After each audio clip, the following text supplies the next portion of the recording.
We're gonna go straight to the most requested question. I'm sure many people are wondering. The dynamic duo, touchdown Bulldogs for how many years? Where did it all start? How did you guys meet up, and how did you guys get in the booth together for the first time?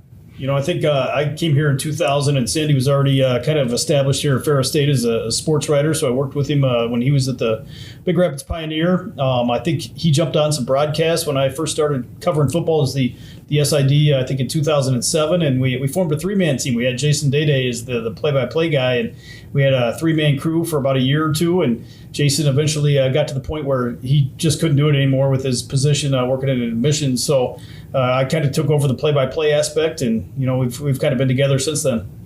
Yeah, it's been a lot of years. I'm thinking I first started in the media with Ferris Sports in 1996 when I was working for the Torch. Then I went from there and started, as Rob mentioned, working at the Big Rapids Pioneer, which was a lot of fun to allow me to just kind of really go to all the sports and to just get better and better with that. And then again, Rob came in a few years after that when I was at the Pioneer. And then, I just had an opportunity, I remember, to fill in once with basketball.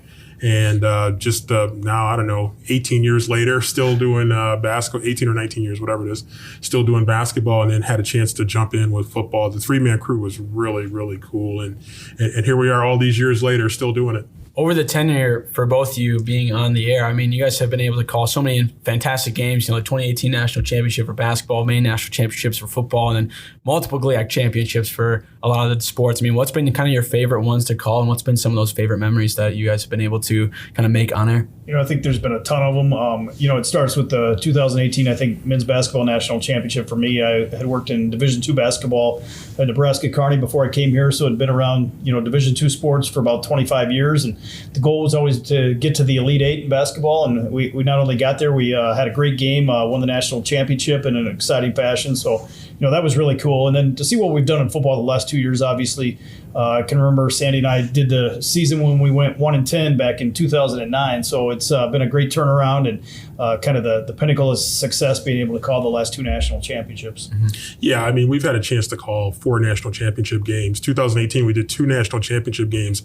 And just to put that in perspective, you guys probably know this too, but when you're young and you first get that scratch, that itch for broadcasting, you start dreaming of calling a national championship game or calling the NBA Finals or calling the Super Bowl, calling the World Series, the Stanley Cup Finals. And to finally get a chance to do that in 2018, that one is really special to me. They're all special. All 3 national championships are special, but 2018 was really special. We had a team just for the ages, an all-time great men's basketball team. And Rob and I were right there in that atmosphere, packed arena at the Sanford Pentagon in South Dakota. That was an incredible atmosphere coming down to the last play before we actually won the championship. I mean, that was a really, really special experience.